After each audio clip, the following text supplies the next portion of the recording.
The following program was made possible by the generosity of those who have determined to hold fast to the true Roman Catholic religion, as expounded by the Roman Catholic Church before the disasters of Vatican II and the so-called New Mass.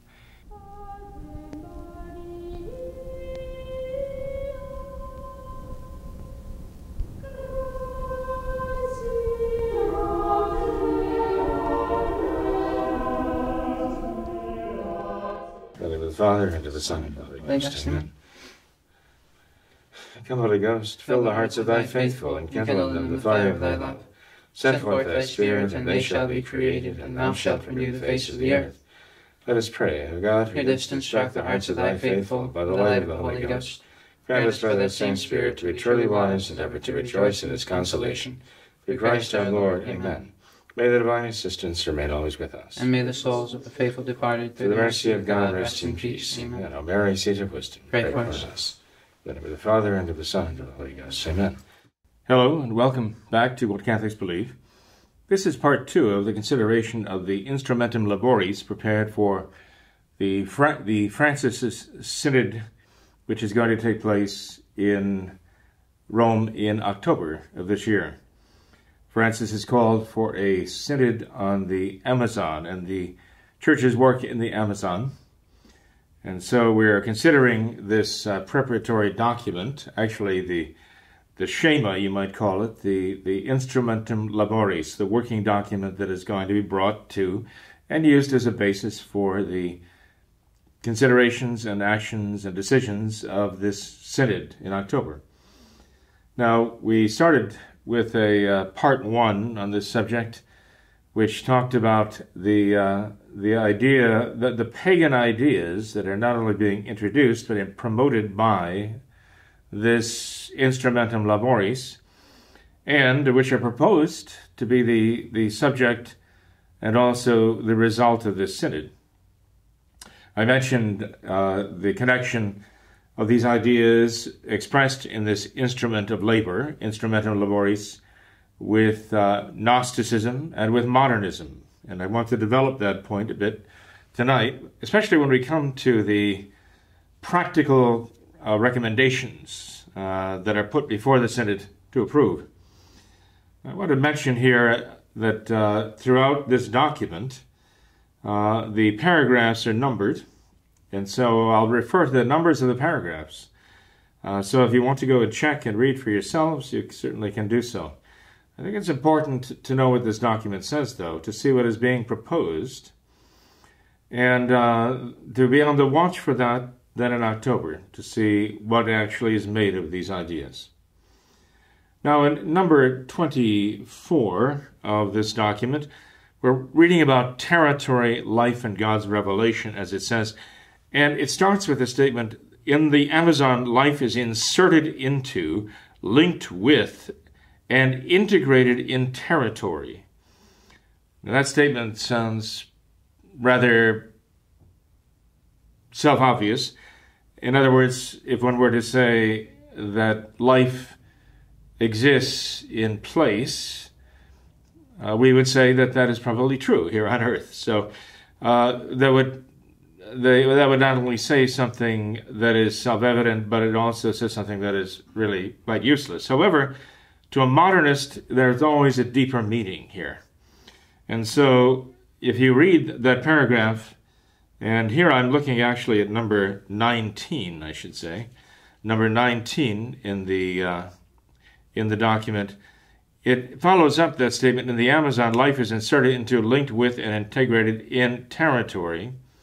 We read further and say that this has meaning for faith. In other words, it is there in the territory that one experiences God in history. And you notice that this is a key expression in the modernist glossary here, experience, to experience God. That's what faith is, they say. All faith begins with experiencing God. And so the document says that the territory of the Amazon is a theological place, they say. Now, when the Church, the true Catholic Church, talks about a theological place, they're talking about a place of revelation, of divine revelation, from which we can learn, we can gain truths, and the truths then give us an understanding, that is the theology. But he's referring to the Amazon itself as being this place of revelation. And so that's why they say it's a particular source of God's revelation. They say it's an epiphanic place, a place of manifestation, God's manifestation of himself. Curious, right? And they refer us to Francis's Laudato Si, where he says soil, water, mountains, everything is, as it were, a caress of God. And there again we get to the mythology aspect of Gnosticism, modernism, and of course this synodal document here. In any case, he goes on here in number 22 to even intensify that mythological idea of the land and the rivers singing. And he says this boundless beauty in the Amazon are a song and a mosaic of art, you know. And insofar as they're talking about, in this document, the idea of God's work, if we were talking legitimately about this being God's work, then we could rhapsodize about these things. The trouble is, we're dealing with people who want everything to be myth and don't want doctrine. They want everything to be myth because myth changes, and myth is very unclear and foggy and murky, and it can actually evolve. Whereas dogma, the very nature of dogma and doctrine is that it doesn't evolve. So in any case, moving along on here, we now come to number 24, and I'm going to read that word for word because I think it says so much, it encapsulates so much in this particular section of the document, numbers 24, 25, and 26. And under the heading of territory of hope and of good living. Here's what it says, number 24. The Amazon is where there's the possibility of good living and the promise and hope of new paths for life. Life in the Amazon is integrated and united with the territory. There is no separation or division between the parts. This unity includes all of existence, work, rest, human relations, rites and celebrations. Everything is shared. Private spaces, so typical of modernity, are minimal. Life proceeds on a communal path where tasks and responsibilities are distributed and shared for the sake of the common good. There is no place for the idea of an individual detached from the community or its territory. Now think about these words for a minute. Are they not describing communism, the idyllic communist way of life here? Is this not what is being proposed as the ideal? Especially where they say that even private spaces are minimal. So the opportunities to have any privacy are minimal. This is a development of modernity, they say here, not the idea of the indigenous peoples of the Amazon. And so everything is in a communal path. It's all community, everything. Everything is shared for the sake of the common good.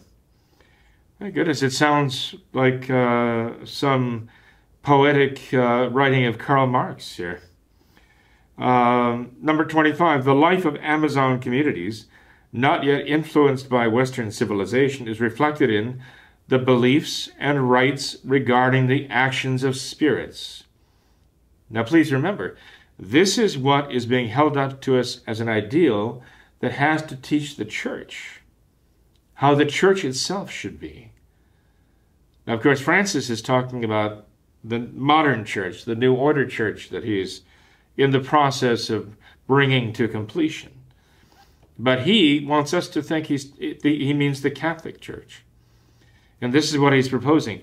The life of Amazon communities, not yet influenced by Western civilization, is reflected in the beliefs and rites regarding the actions of spirits, of the many named divinity acting with and in the territory, with and in relation to nature.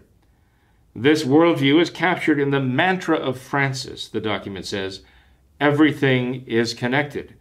So what they're actually saying in this document is that Francis's mantra, everything is connected, actually reflects or captures, is what they use here, captures this idea of Amazonian pagan spirituality.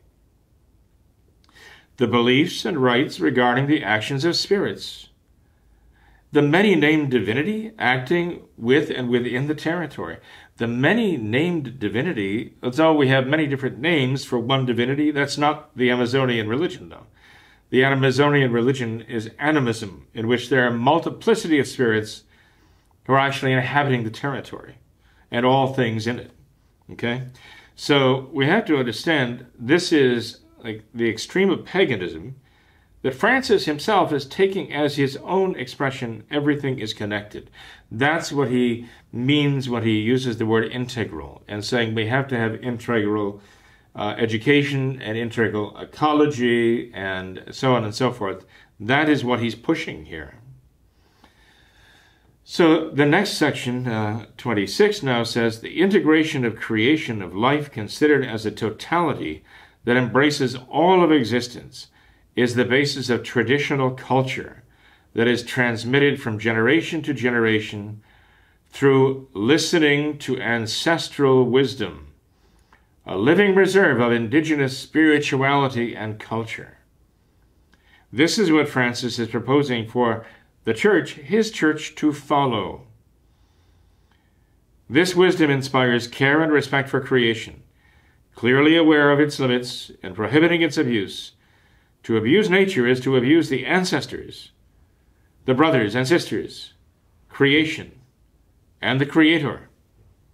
To abuse all these is to mortgage the future, it says here. And you know, it's astounding to find that in this document, the writers are upholding tradition, but it's not Catholic tradition. It's pagan tradition. They're speaking in favor of pagan tradition. They're saying we have to replace Catholic tradition with pagan tradition, essentially is what they're saying. They continue on that theme about upholding tradition, but the tradition of the ancestors, the indigenous peoples of the Amazon. They say this is the tradition that they want to prevail. This is the tradition which the church must learn from. The matter of spirits, and the matter of rituals and ceremonies. But we're talking about pagan rituals and pagan ceremonies involving multiplicities of spirits, basically infesting the earth, the territory of the Amazon.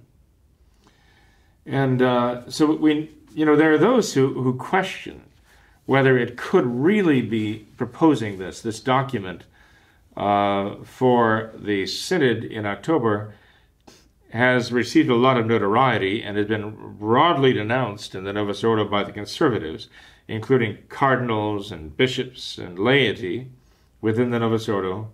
They have blasted this as a non-Catholic and an anti-Catholic document, so much so that people find what they say to be rather outrageous and shake their head and say, well, it couldn't possibly say that. It does say that. It says every bit of that. In fact, it says much more than they are saying. It actually says much more that is condemnable than they are condemning. Often they're focusing on the lesser matters rather than going right to the heart of the matter of how blasphemous this really is and how heretical it really is. And it has been called heretical, even by members of the hierarchy of the Novus Ordo, who recognized it is heretical. But I want to point out here that as we continue on now, they're still talking about these new paths. So the church is going to be led down these new paths by indigenous spirituality of the Amazon. And in number 29, and again, I'm going to read this section again because it says so much. Number 29, it says, the original peoples of the Amazon have much to teach us. Now remember, this is a synodal document here. So when he says much to teach us, he's speaking on behalf of the church. He's speaking on behalf of the hierarchy. He's speaking on behalf of the bishops and cardinals and Francis himself. And so, but the expression, the original peoples, they talk about the indigenous peoples, those who actually have lived in the rainforest, grown up there, learned its native culture, from the ancients and so on. But when they talk about the original peoples of the Amazon, now they're really changing stories here. Now they're trying to go back thousands of years to determine, as though they're appealing to the very first human life to inhabit the Amazon. This is really a stretch here, obviously. But they have a great deal to teach us. The new paths of evangelization, it says, must be built in dialogue with the ancestral wisdom in which the seeds of the word become manifest. Do you understand what this is saying here? So the new paths of preaching the gospel, teaching the gospel, evangelization, he says, must be built in dialogue with the ancestral wisdom of the paganism of the Amazon, the ancient belief of the Amazon, the belief in a multiplicity of spirits infesting living and non-living things throughout the Amazon. Rituals and ceremonies and all of this. This is the ancestral wisdom of the Amazon here.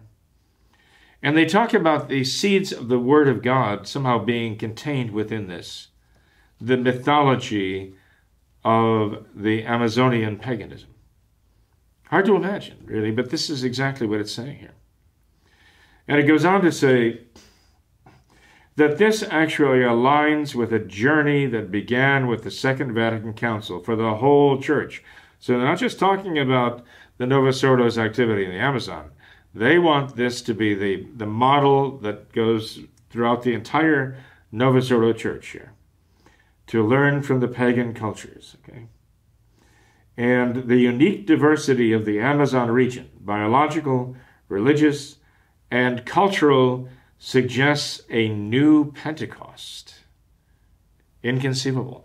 A new Pentecost. As the church is going to learn from this pagan culture, the church is going to experience this new Pentecost as though she's going to be enlightened. Going to be enlightened by this paganism. By this pagan culture. And as though it were the work of the Spirit.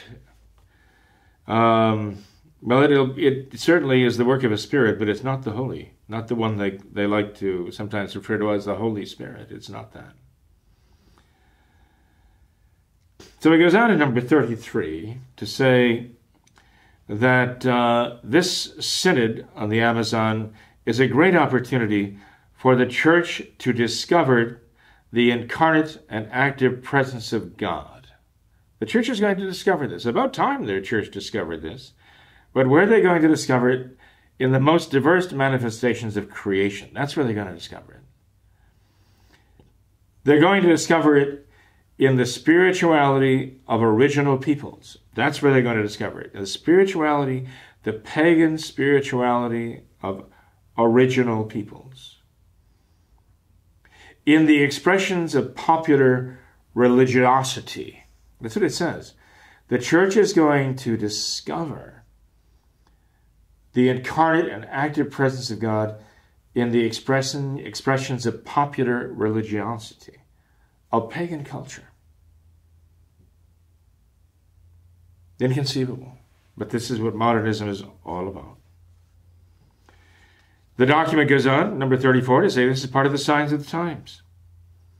And it must extend to all the corners of the planet, because this is a time of grace for the church especially, and for the Amazon.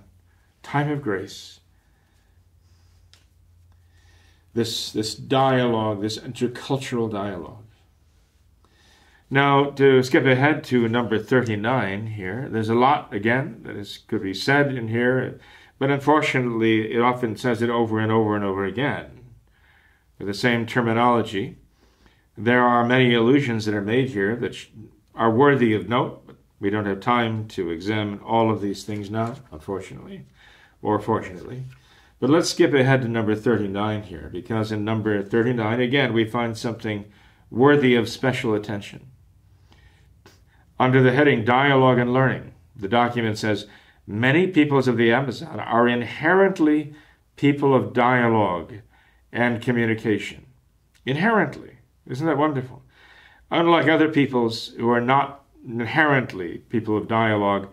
The pagan indigenous peoples of the Amazon, many of them are inherently people of dialogue and communication. These are such great virtues, and they are to be found in so many of the people of the Amazon almost by nature.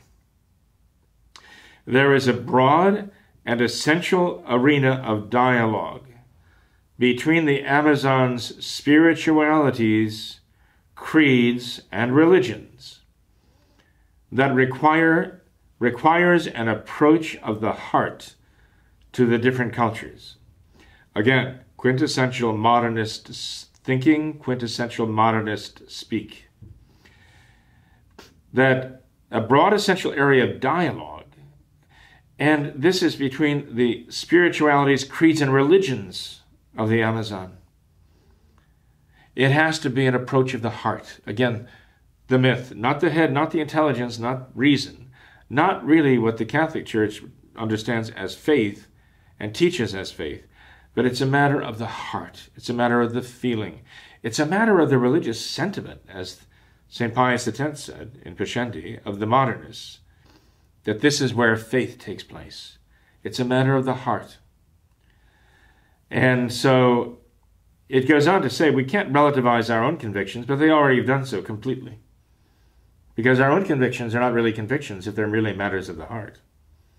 It's not a matter of truth. But you see, the modernist sees truth as what you feel, not what you think. The rational cannot really know truth. It's the experience of the heart. That is the arbiter of truth. And so we have to find other ways. We have to find other pathways to decipher the inexhaustible mystery of God. You see, the whole idea of revelation is inverted, subverted, and perverted by this document, as it is by the modernists. We are left to decipher the inexhaustible mystery of God in sincere, and he goes on to say here, in sincere openness to the other, just like a corporatist attitude that reserves salvation exclusively for one's own creed. Well, that's destructive of the very creed itself, he says. If one absolutism one's creed as being the truth, the whole truth, and nothing but the truth, if one says one's own creed is what is salvific and is saving, as, for example, the Apostles' Creed or the Nicene Creed or any Catholic credo, right? Any Catholic confession of faith, to say that that is necessary for salvation, to say that that is a body of truth that is alone salvific, that destroys the very nature of the creed, it says here. What insanity this is. It is pure modernism. And so we have to reject the idea of a reserving salvation exclusively for one's own creed. That applies, he's saying, to Catholics. We cannot think like that. It's wrong. He says the church is in a journey in search of her own identity. Towards unity in the Holy Spirit, he says. The church is trying to move toward that unity. We discover our identity from encounter with the other. It's not God who tells us who we are. It's not God who reveals who he is, and thus that he as creator means that we are creatures, that he is all good and we are sinful creatures. It's not a matter of divine revelation. We have to discover our identity in the encounter with the other person, see, who are not ourselves, who are distinct from ourselves in their belief, in their culture, and so on. From the differences and coincidences that show us the inscrutability of the reality and mystery of the presence of God. That's where we find us, in cultural diversities around us. Again, pure modernism, but we see where it's leading. It's leading to the one world religion of Gnosticism. And again, one could devote oneself to reading virtually everything here, but it is in the opening part of this, the first actual big part of this document that one really sees the statement of the modernist mind. And the rest of the document actually applies it. In number 42, the document goes on, a prophetic church is one that listens to the cries and songs of pain and joy. At the same time as they inspire songs, shed light on the situations people live, and intuit possible solutions and transformative changes. There are people who sing their history and also their present, such that those who hear the songs can outline their future. In short, a prophetic church, a favorite phrase of Francis, a prophetic church in the Amazon is one that dialogues, that knows how to seek agreements, and that from an option for the poor and other testimony of life seeks concrete proposals in favor of an integral ecology. A church with the capacity for discernment and audacity in the face of the abuses of peoples and the destruction of their territories, and responds without delay to the cry of the earth. Now, this isn't just jargon. This actually means something to modernists. To hear without delay the cry of the earth and the poor. This is what this document is all about. It's meant to effect change. And so this part here, this part one of the document, comes to this conclusion. Life in the Amazon, where water, territory, and the identities and spiritualities of its people are interwoven, invites dialogue and learning about its biological and cultural diversity. The church participates in and generates learning processes that open pathways of ongoing formation in the meaning of life, integrated into its territory and enriched by wisdom and ancestral experiences. Such processes invite us to respond honestly and prophetically to the clamor for the life of the peoples and land of the Amazon. This implies a renewed sense of the mission of the church in the Amazon, that starting from the encounter with Christ goes out to meet the other, initiating processes of conversion. And this, by the way, we always have to realize the process of conversion in these new paths is the church being converted. In this context, room is now opening up to recreate ministries appropriate to this historical moment. It is the right moment to listen to the voice of the Amazon and to respond as a prophetic and Samaritan church.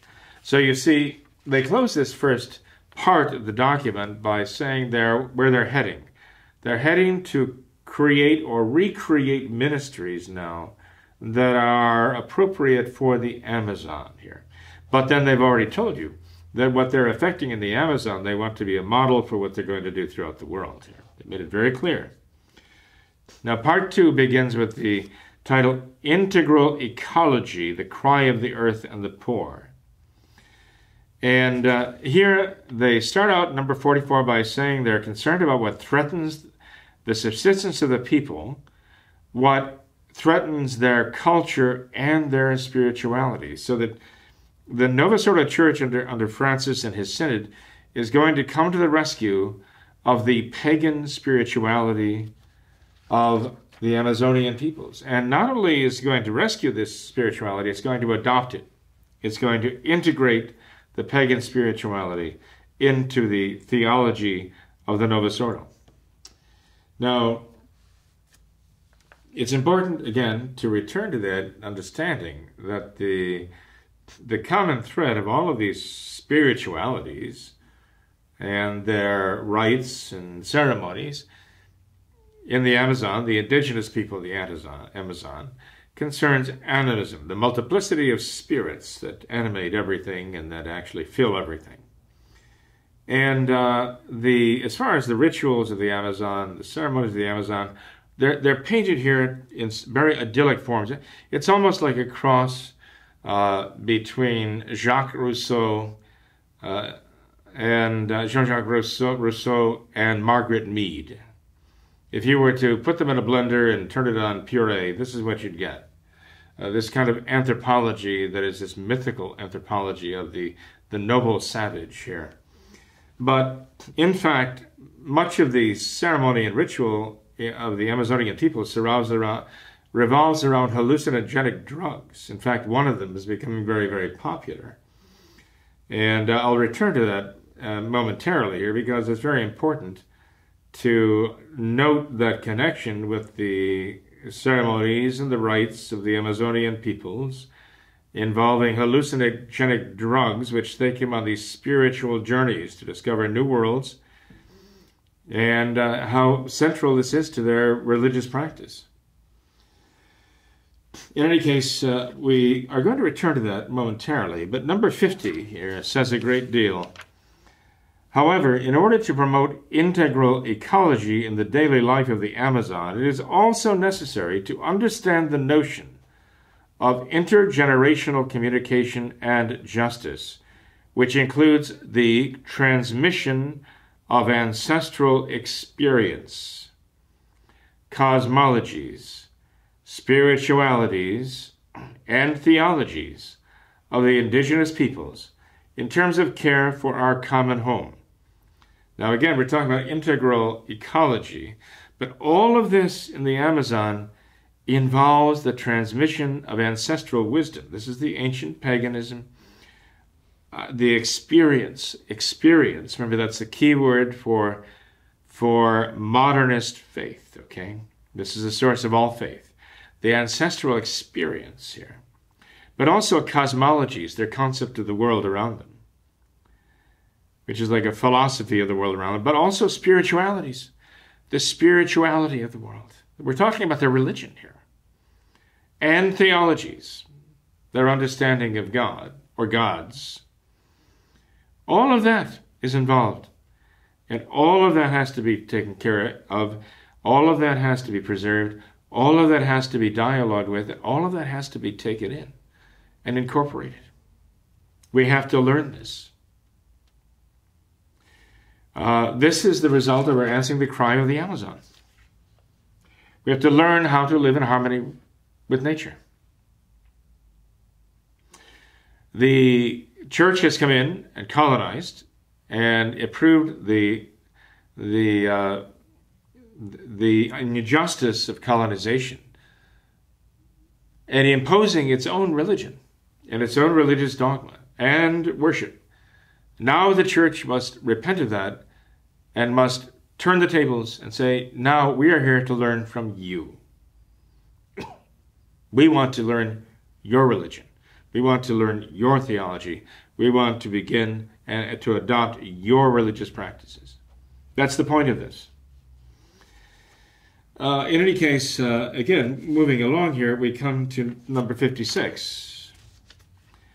Again, it makes a serious point here. It gives suggestions. You know, these sections begin to allow the Synod to make practical suggestions of what is to be done and how the Novus Ordo Church is supposed to do this. Listen and react and act upon the lessons from the indigenous people of the Amazons, especially concerning their religion, as it is the basis for their ecology. This is what number 56 suggests as a suggestion, as they say, of the Synod. The challenge presented is great. How to recover the Amazon territory, rescue it from neo-colonial degradation, and restore its authentic and healthy well-being. To the Aboriginal communities, we owe their thousands of years of care and cultivation of the Amazon. In their ancestral wisdom, they have nurtured the conviction that all of creation is connected. Remember now, this is Francis's idea too. Francis mirrors and echoes the theology of the indigenous Aboriginal peoples. Everything is connected. This deserves our respect, our responsibility. The culture of the Amazon, which integrates human beings with nature, constitutes a benchmark for building a new paradigm of integral ecology. The Church should assume in its mission the care for our common home. In other words, this is what the Church has to adopt itself. A new paradigm of integral ecology must be the new paradigm for the church. What, sad to say, the world now regards as the Catholic Church. Now, under the heading of immigration, moving along to number 65 in the document, we come to something a little bit irksome. This is irksome because it is so bold. Remember, St. Pius X said that audacity is a characteristic of the modernist. And so when we read in 65 that immigration in the Amazon has become a real problem, and part of that real problem comes from a growing wave of migration from Venezuela. We realize, well, the reason why there is, at the moment, this growing wave of migration out of Venezuela into other parts of South America, including the Amazonian region, is because of a socialist dictator there who is a friend of Francis. And later on, as a matter of fact, Francis also talks about corruption in the Amazon as being a real problem, and talks about political leaders who have been jailed or had to flee.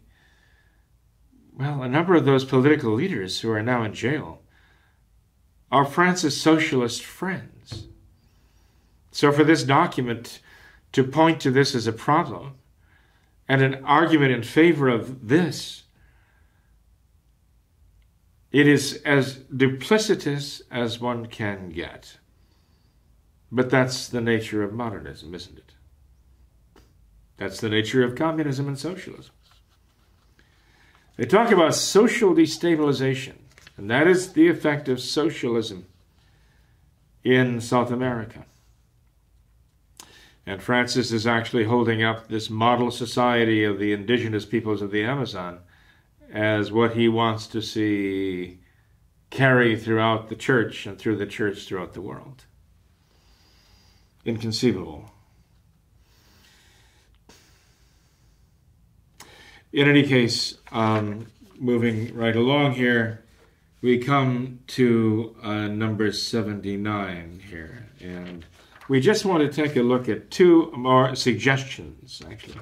Suggestions that are made by the Synod, or proposed to be made by the Synod, to be put into effect by the Church. And in number 79, they talk about the strengthening of the community family structure. What they mean by that, of course, is along pagan lines and in the ancestral wisdom of pagan ritual. Again, they talk about listen to songs learned in the family as a way of expressing prophecy in the Amazonian world. Again, mythology, the mythology of this is so important. Like the Gnostics, like the modernists, like all the paganisms of the world, listen to the songs, and there you find the prophetic voice. But also in C, they talk about increasing the role of women, the leadership role of women within the church. Now, when they're talking about adopting new ministries or new forms of ministries, we see where they're going with this. They're talking about the predominance of women in the Amazonian culture and in the tradition of Amazonian culture. They want to increase the influence of women, and they want to do this, as they're going to propose, by including women in ordained ministries. But they'll get to that. I just point that out because they give us hints every now and then of where they're taking us, or where trying to take us anyway. By the way, you see the same idea echoed in number 88 of the document, talking about health care. We have to listen to the collective knowledge of the elderly, especially women. They are, and by the elderly healers, the ancestral wisdom of healing is at risk here. And here again, Francis wants to, or the synodal fathers are asked to appeal to traditional wisdom, traditional medicine. Everything traditional, but for Catholic tradition, which is alone something to be condemned and something to be left behind. As Francis himself said, the only real tradition of the church is change, which means there is no tradition at all, effectively, as far as he's concerned. But it's the tradition of all the paganisms that he wishes to canonize and incorporate into his new church.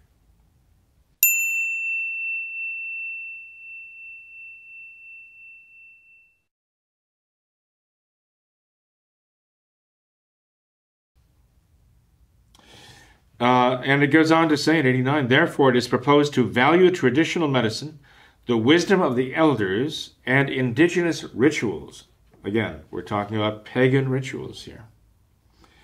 So in any case, I just thought I would tie that together between 79 and 88. There is an echo going on there. Now, with regard to corruption, here we find that the document talks about systems of corruption, the public officials who are in jail or who have fled to avoid being jailed, and how many of them are friends of Francis and socialist would-be dictators, going right back to Maduro himself. So, again, the duplicity of the thought here, trying to influence people, poor, evidently they think gullible people who don't know how to process this and what to make of what is being said here. It's really very shameful. Now we go to 84, and in number 84, again, we see an expression of the whole idea of integral health here. And here we see the expression, the appeal to Mother Earth.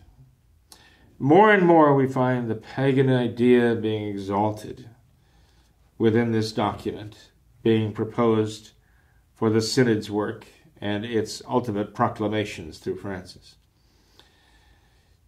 Talk about the great diversity of life again, over and over again, the native population, an integral sense of life they have, and how we must spread this to the entire planet, not only the health, but the culture and the spirituality of these people we must spread to the entire planet.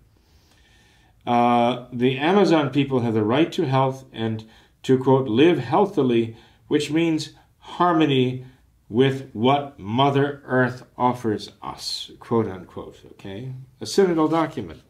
Amazing. This is the expression of the neo-pagans today, of the witches, the Wiccans, and so on.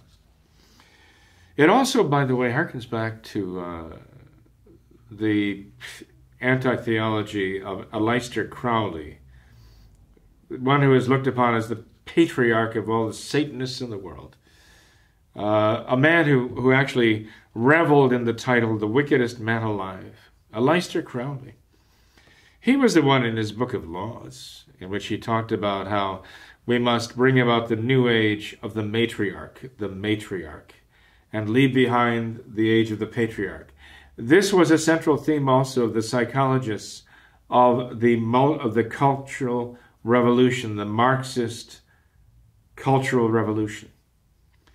The Marxist culturalism, or cultural Marxism, that came out of Frankfurt, the Frankfurt School of Germany in the 1920s and 30s, was based upon the idea of rejecting the patriarchal culture and bringing into power the matriarchal culture. Satanism of Aleister Crowley, cultural Marxism, and socialism and the modernism and the Gnosticism all come together. They all converge in this, in wanting to break down what they consider the patriarchal culture of Christianity. That's what they wanted. Because what they're really attacking is the idea of God the Father, the fatherhood of God. They want to replace that with Mother Earth and the matriarch, the matriarch of the Wiccans and the Satanists. That's what they're after. Make no mistake about it. That's what's behind all of this. So, in any case, we move on to 87. It says in number 87, indigenous rituals and ceremonies. Now, the reason why I'm repeating this is to make it clear. They're talking about adopting the religion of these people, not just their knowledge of plants for healing diseases, not just their use of the land and rivers, their religions. Indigenous rituals and ceremonies are essential for integral health because they integrate the different cycles of human life and nature. They create harmony and balance between human beings and the cosmos. They protect life from evils that can be caused by both human beings and other living beings. And so, in other words, these pagan rituals and ceremonies are important to really have an integral health, not only of body, but of mind also, and of spirit too. That is why we have to adopt them, you see. We have to collect the knowledge of the elderly, especially the women, therefore, in all the health structures of the church. And, again, carrying on, further here, under integral education, again, this is important because this tells you where they want to go with teaching the young here.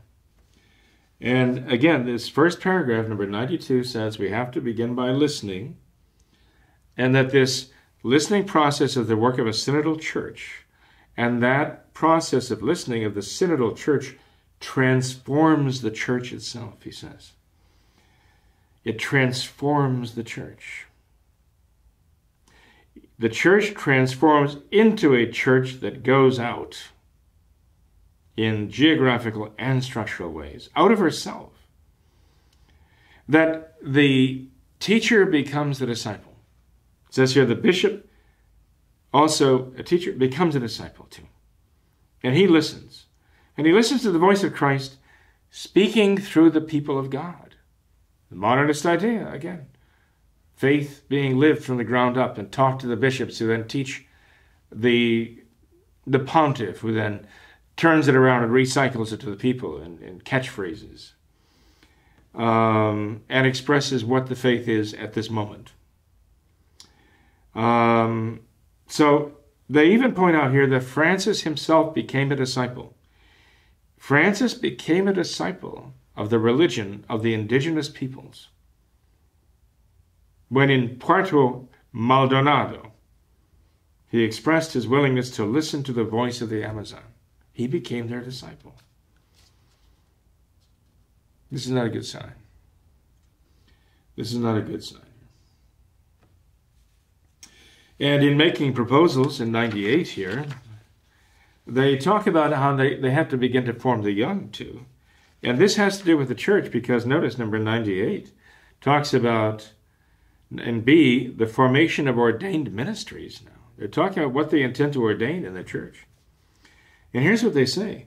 The formation plans must reflect a philosophical, theological culture adapted to the cultures of the Amazon, capable of being understood and therefore of nourishing Christian life. Indigenous theology and eco-theology ought to be integrated for this very reason. Indigenous theology has to be incorporated into the training of the ordained ministers that Francis's church is going to give to the Amazon peoples. And this is where, these are the ones who are going to evangelize them, the ones who have learned their pagan theology. Astounding, right? Astounding. There's another expression here that is just so quintessential, the perfect, to express the modernist idea, and that's in C, formation centers of education for ordained ministers. It says, educational plans are needed to focus on education that reflects one's own culture and respects native languages, and integral education that responds to one's own reality. Oh, isn't that perfect? One's own reality. So now, with the existentialists, we say each one has his own reality. And that is how he has to be educated, in his own reality. And that will restore unity and diversity, they say. They're another one of their mantras here. So it says, the teaching of Pan-Amazon indigenous theology is requested. This is what this synod is supposed to request. The teaching of Pan-Amazon indigenous theology in all educational institutions.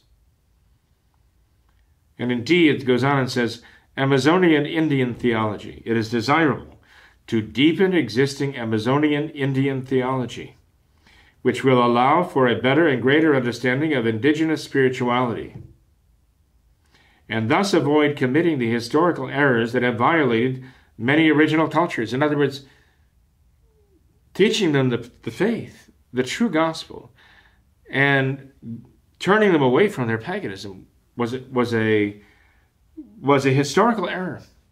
We now have to learn their theology, their spirituality.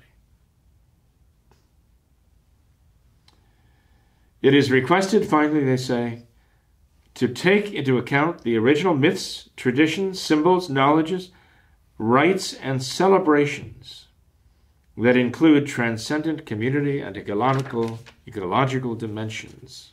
Blah, blah. And on, okay? So, now in number 2, they go on. They talk about the conversion of the church. How in number 102, they say the church must convert. And that conversion of the church involves the church unlearning what she thought she knew, learning now what she needs to know, and then relearning what she thought she knew in terms of what she now knows for the first time, what she has just learned.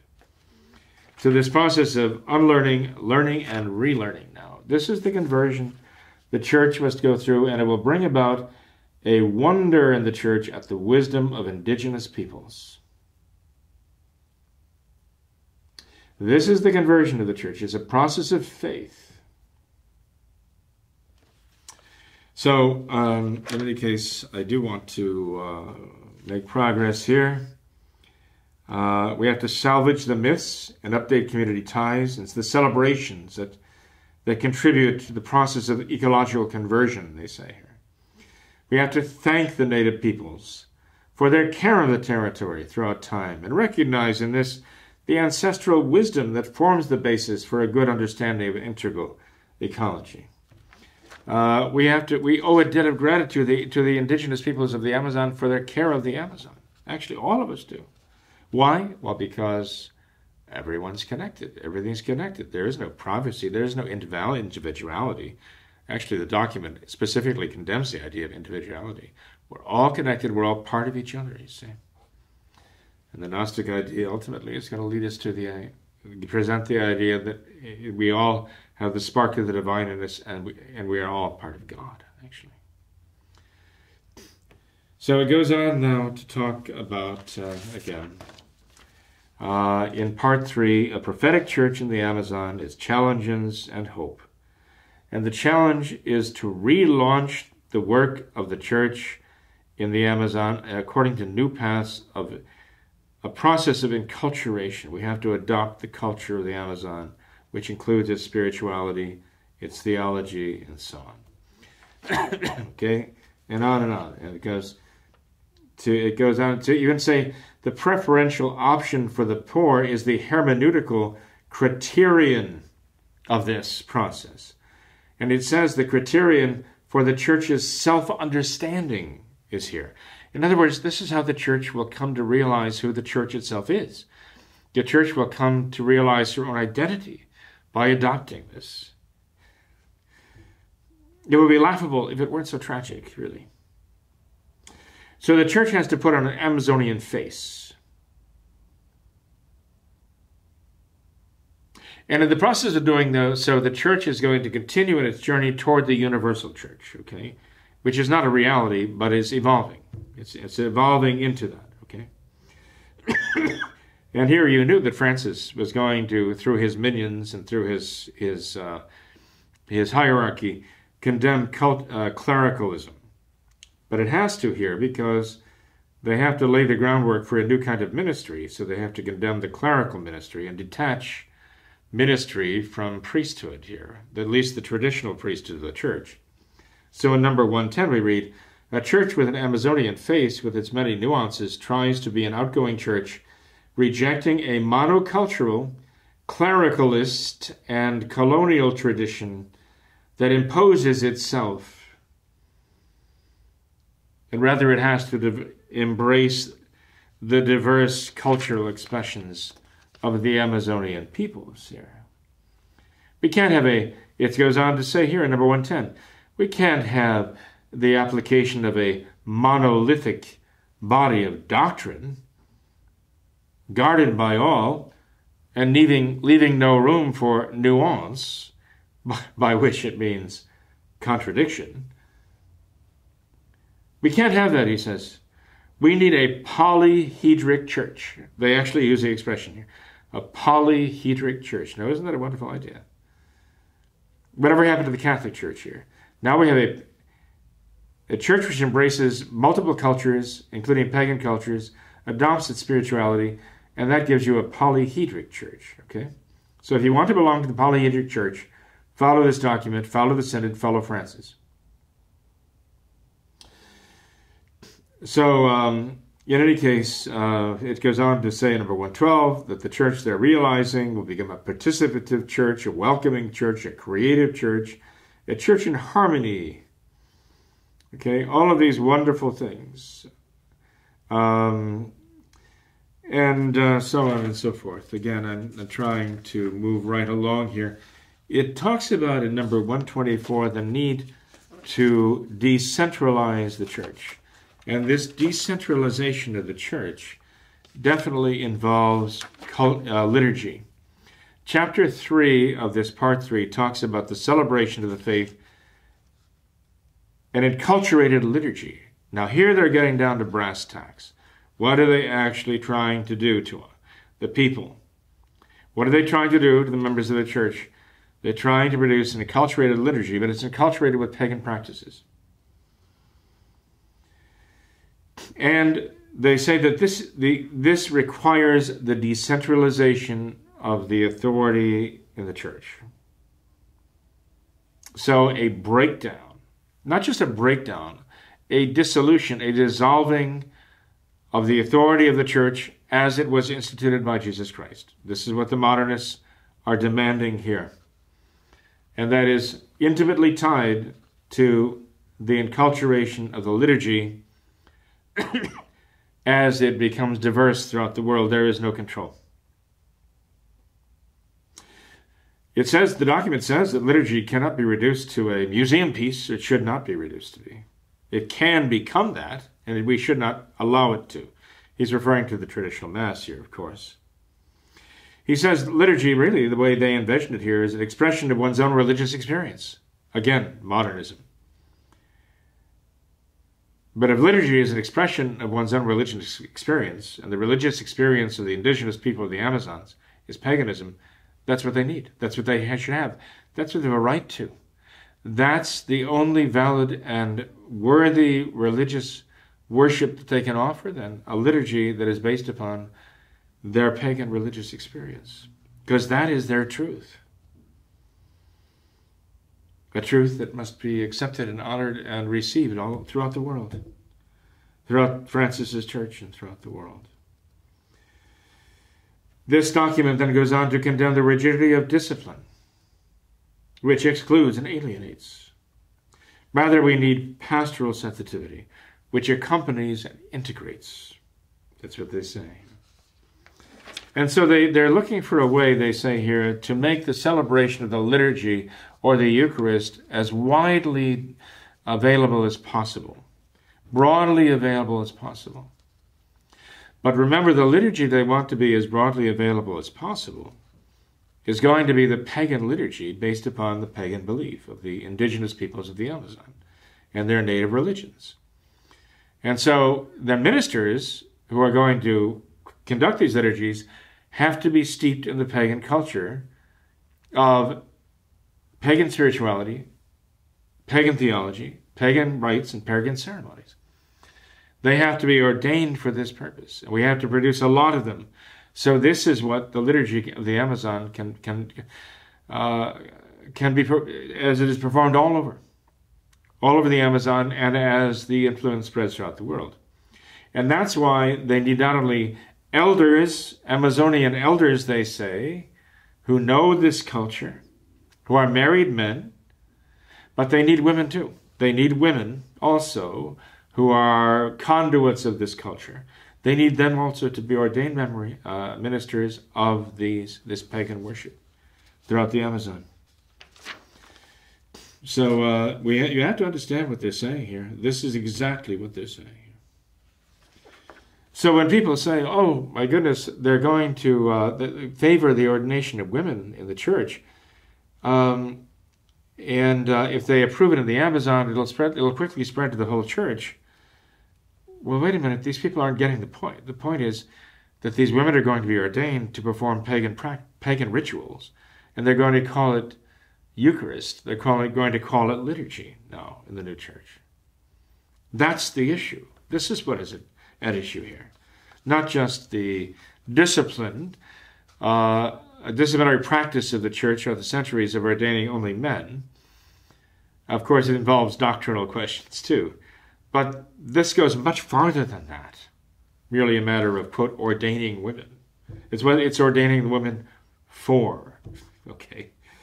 So, and as leaders of what?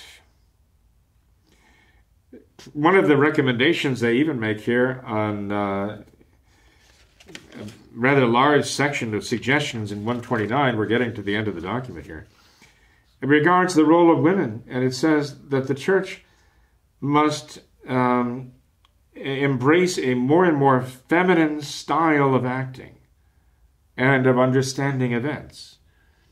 Well, I guess that if your clergy becomes homosexual, predominantly homosexual, this is exactly what they're doing. I guess the male clergy, if we can be binary about this, adopts more and more the feminine style of acting and of understanding events. So maybe the document is actually not only prophetic, maybe it's kind of forecasting what they want to accomplish throughout the world, and that is the homosexualization of the clergy.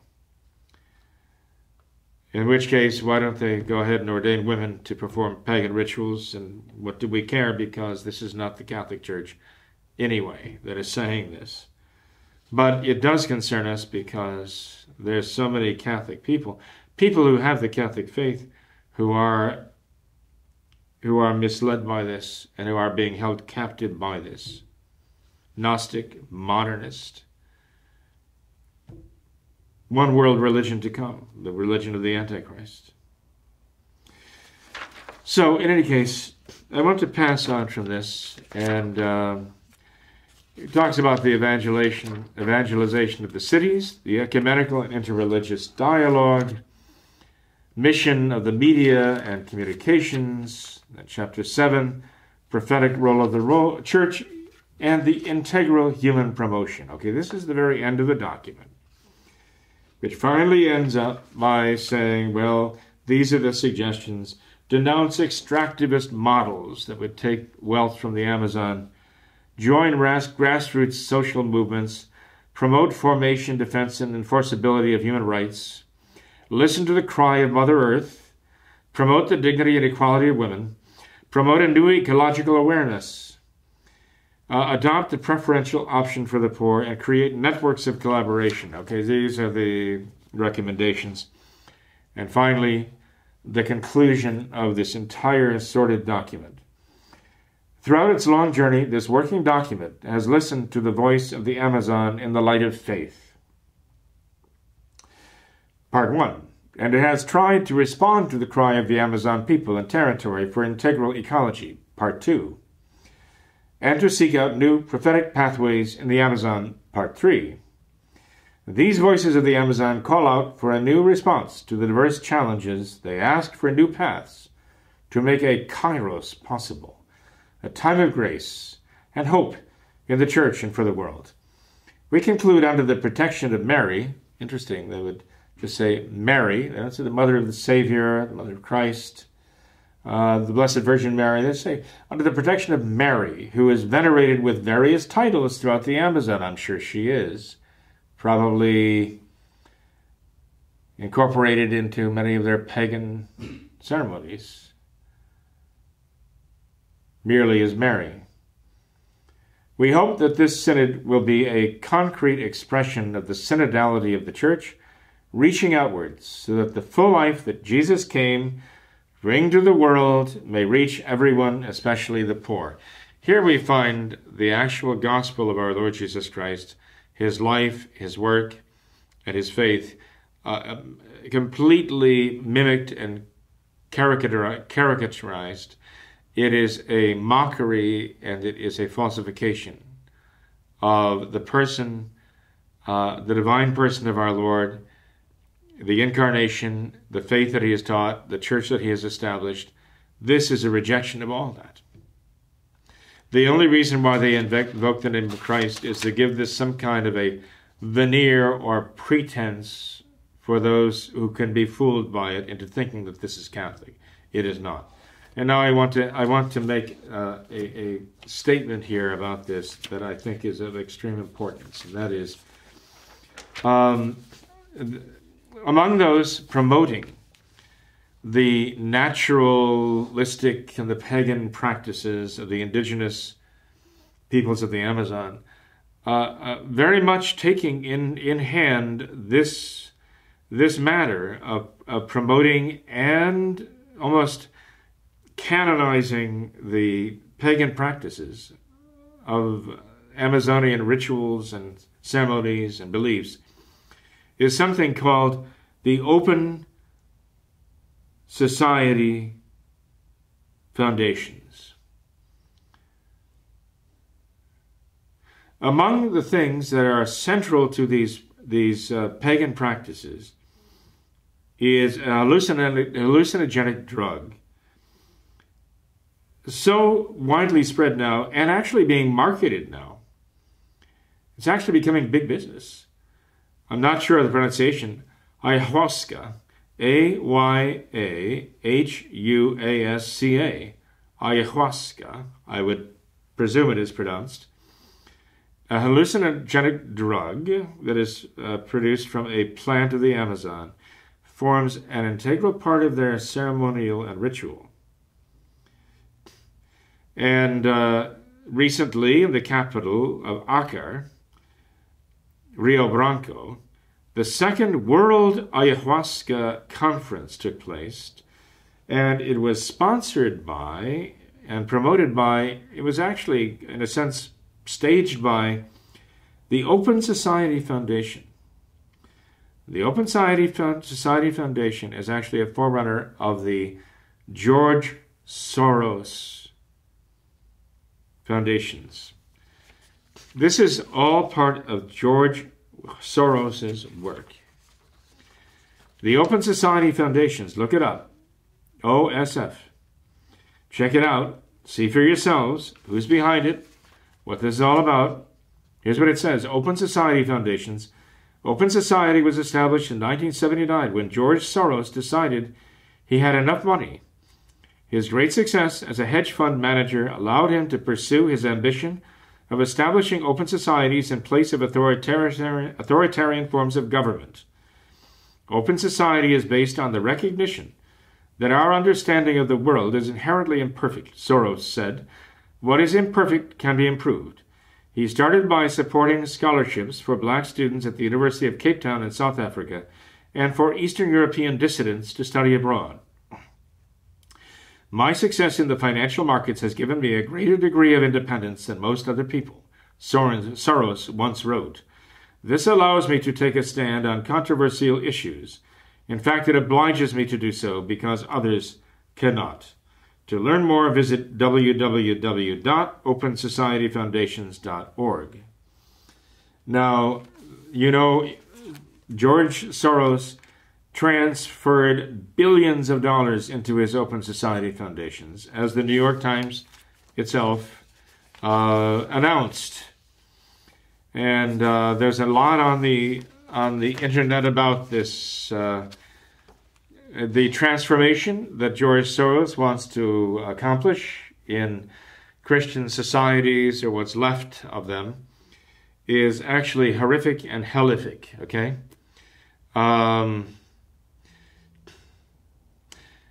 The document that we just read actually at one point refers to the dialogic environmentalism, dialogic ecology, dialogic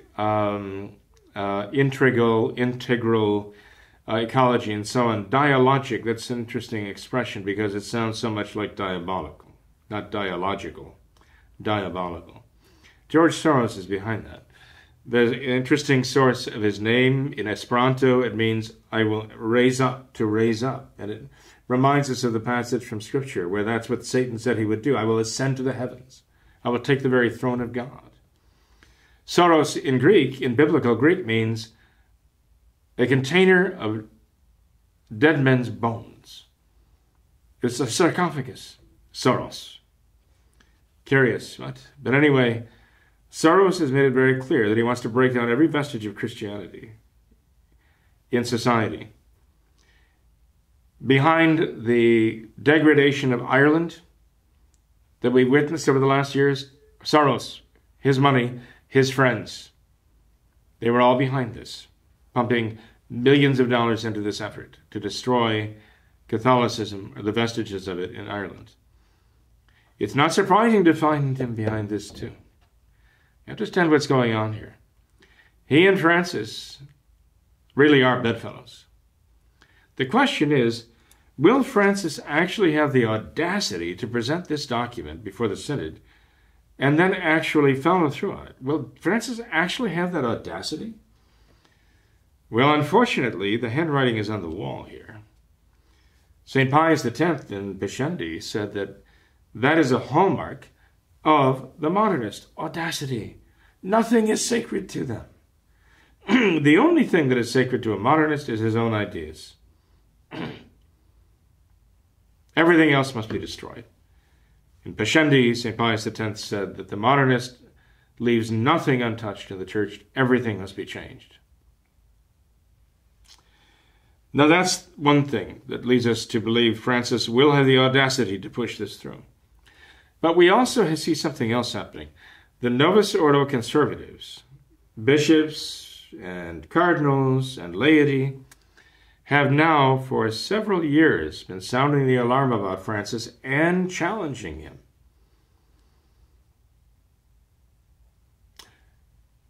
And nothing has happened. Even accusing him of heresy, even writing to the bishops saying, you must denounce Francis's heresies. Nothing happens. No matter what Francis does, no matter what Francis says, there are no consequences. That's the second thing that would embolden him to realize, I can do whatever I want. No one can resist me. Some of their conservative bishops have even come out and said, look, he's the Pope, even if he is a heretic, even if he's teaching heresy, there's nothing we can do. Talk about complete capitulation. And they're saying that this is the Church's teaching. This is not the teaching of the Catholic Church. This is not the tradition of the Catholic Church.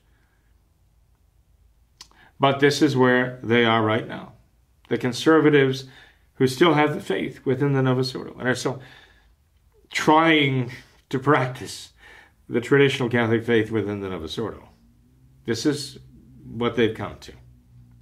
A situation, a condition of complete helplessness. And the third reason I think Francis is going to find the audacity to push this through is because of what's happening among the traditional Catholic groups, or those who style themselves traditional Catholic groups.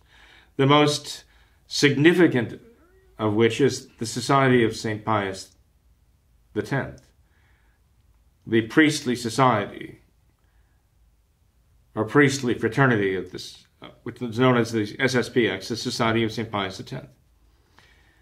Time after time, okay, Francis has said things and done things, and the Society of St. Pius X is silent. Even when the conservative Novus Ordo people are boldly speaking out and denouncing what Francis is saying against the faith, the Society of St. Pius X keeps silent. Just when they are needed to rally the troops and to lead the way, they are silent. When Francis said that Jesus becomes bread, when Francis said that God is contained within the bread, the Society of St. Pius X says nothing. When the lay people and some of their lower clergy send letters to bishops saying you must denounce Francis's heresies, the Society of St. Pius X at first says nothing. Lets all the controversy erupt, and then it finally unofficially pronounces that it was a bad idea to send that letter, and it was disrespectful, And after all, it wasn't Francis who started all this anyway. Totally diffusing the effort. And with regard to the Amazon Synod, what do you hear from the Society of St. Pius X? Why would they be silent? They are buying a place at the table with Francis. And perhaps this is their best shot at showing, look, even your own conservative Novus Ordo people, Francis, rail against you and your teachings, but you can count on us. You can count on us. We're not going to make trouble for you. We deserve a place in your table. We deserve your approval. Because you're our Holy Father too. And we respect that. Not like these conservative Novus Ordo people who are making so much noise and denouncing you for what you're doing here. Can you imagine Archbishop Lefebvre taking that position? It is inconceivable that Archbishop Lefebvre would have been silent in the face of these things. But the Society of St. Pius X, leadership and right down through the ranks, they are silent. This is complicit. Qui tacet placet. He who is silent concurs. And the silence of the Society of St. Pius X is an abomination. The Society of St. Pius X come to the point where they're attacking other would-be traditional groups, but they will not denounce Francis. That's how far it's come with them. This ominous silence of surrender, capitulation. So I do believe that Francis will actually impose this on the Synod. He's already made up his mind as to what the result is going to be. He's already determined what the final statement is going to be. This is going to be driving the nail into the coffin of faith, into what's left of faith in the Novus Ordo Church. And a major step forward in the realization of the Gnostic environmentalism forecast by Ettore Gotti Tedeschi, and the one world religion, that is. So, in any case, we must pray seriously. We must attend the true Mass, the traditional Mass, kneel before our Lord present in the Blessed Sacrament, and beseech Him for deliverance from this evil. We must beseech St. Michael the Archangel's intercession. We must beseech our Blessed Mother as the crusher of all heresies. We must beg her to come to our aid in this. To our aid personally, to maintain the faith, the aid of our loved ones in the hope that they will return to practicing the faith, for the entire church and all the souls, especially those who still have the faith but are lost in the Amazonian jungles of the Novus Ordo. Truly, the title chosen for this, the beast from the Amazon, applies, because the beast of the apocalypse truly wants to emerge out of this document, the Amazonian jungle and its paganism. And we must not let it emerge in our hearts and our souls. We must not let it snatch our faith away. But we must beg God for the souls of those who still want to know the truth, who love the truth, and to have the Catholic faith. We must beg that their eyes will be open and they will see what this is, what they're dealing with in modernism, and the beast from the Amazon. God bless you.